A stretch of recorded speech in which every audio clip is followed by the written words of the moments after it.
Andito pala kami sa Multan Mall at pinaglaro nga namin mga bata dito sa playing area. At dito nga napili ni Maria maglaro, namimingwit-mingwit nga siya dyan ng isda. Nagkataon naman nga, dalawa lang sila ng bata dyan sa loob, pero mamaya dadami na rin yan. Sa ngayon ay dalawa pa lang sila. Tapos nakita nyo ba yung bata na yan? Alam nyo, bantay yan.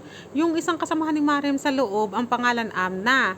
Tapos itong bata ang bantay niya. Naawa nga ako eh. Tinatanong ko nga siya kung gusto niyang pumasok.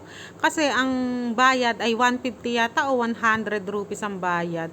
Pero hindi kami magkaintindihan. Kaya tinawag kay bayaw ko. Sabi ko sa bayaw ko ay tanungin mo nga yung bata kung gustong maglaro din. Kasi nga sa labas lang siya. Laro-laro lang siya dyan. Lakad-lakad lang siya. Nagbabantay ba sa may batang kasamahan ni Mariam dito sa loob.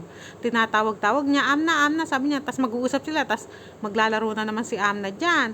Yun naman bata ay nakatunga nga lang ba, nakabantay, naawa ako. Kaya sabi ko nga sa bayaw ko ay kausapin mo nga kung gusto niyang pumasok ay babayaran nga namin. Ayaw naman ng bata. Meron kasing isang babae din dyan na may edad na nakaupo. Nung tinatanong kasi namin bata, naririnig niya. Tapos ang sabi ng babaeng matanda ay ayaw daw kasi daw yung bata daw ay masi. Sabi niya, masi dito yung kasambahay, ganun. Siguro yung bata ang tagabantay nga nung batang naglalaro dyan sa loob. Nakakaawa nga, manong ibinili rin ng ticket nung magulang nung bata, para nakakapaglaro-laro rin sana siyang ganyan, habang binabantay-bantayan niya yung binabantayan niya.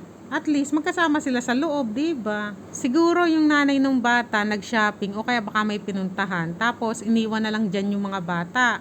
Kasi nga, dyan naman sa nilalaroan nila Mariam ay hindi ka naman basta-basta makalabas kasi nga may bantay.